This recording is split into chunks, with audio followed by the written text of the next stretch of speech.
तुम्हाला माहितीये का 6 महिन्यातून राजहंस फक्त एकदा 7-8 अंडे देतं, ते पण दिवसाड एक अंड देतं. तर रामकृष्णारी मंडळी फायनली आपली राजहंस पण आता अंड्यावर आलेली आहे. तिने एक अंड दिलेलं आहे, म्हणजे ती उद्या अंड देणार नाही, परवा अंड देणार आहे. सकाळीच मी मशीन मध्ये चेक करत होतो की बाबा जागा आहे का नाही. ऑफकोर्स जागा आहे त्याच्यात. पण आपण जे व्हाईट पिकिंगचे 7 अंडे आणले होते ना, त्याच्यात मी कॅन्डलिंग करत होतो, त्यात मला दिसलं की बाबा 3 याच्यात पिल्ल तयार झाले. बाकीचे 4 जे अंडे होते ना ते जरा अनफर्टिलाइज निघले. मग म्हणलं चला जाऊन द्या, 3 याच्यात वसूल झालेले आहेत आपले पैसे. नेटकीच मी शेळ्यांना घास टाकला होता आणि राजहंसची माद पण अंड द्यायला बसली होती बरं का. म्हणलं आता बाबाकडे एक चक्कर मारून येतो, तर वरती अंड देऊन टाकन. तर बघा ही मोठी शेळी भो काय मारी ती बाबा. ही शेळ्यांना कधी कधी भेव वाटत आहे का आपण शेळीच्या पोटात नाही मारावं म्हणजे सगळा खेळच झाला.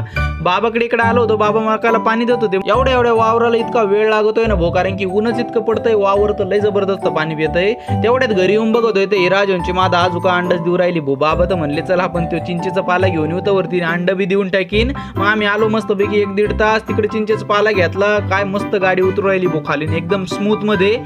मोठा दरवाजा केला ना तो एकला फायदा झाला. गाडी डायरेक्ट शेड मध्ये घेतली मस्त पैकी, तिथं चिंचेचा पाला मोकळा केला. तर राजहंसने पण अंड दिलं होतं. मग ते राजहंस अंड घेतलं आणि घरात ठेवलं. आता तिच्या खाली आत्ताच नाही ठेवणार बघ आपण. अंडे सगळे तिचे देऊन झाले काय खुडूक झाली का ती मग ठेवणार आहे आपण, कारण की आत्ता ठेवलं का ती बसती उठती ते अंड सगळं खराब होऊन जाईल. मग 1-2 तास आराम केला थोडा आणि आलो भो घास कापायला. आज मी बरोबर म्हणलो नाही, तोडायला म्हणत असतो घास.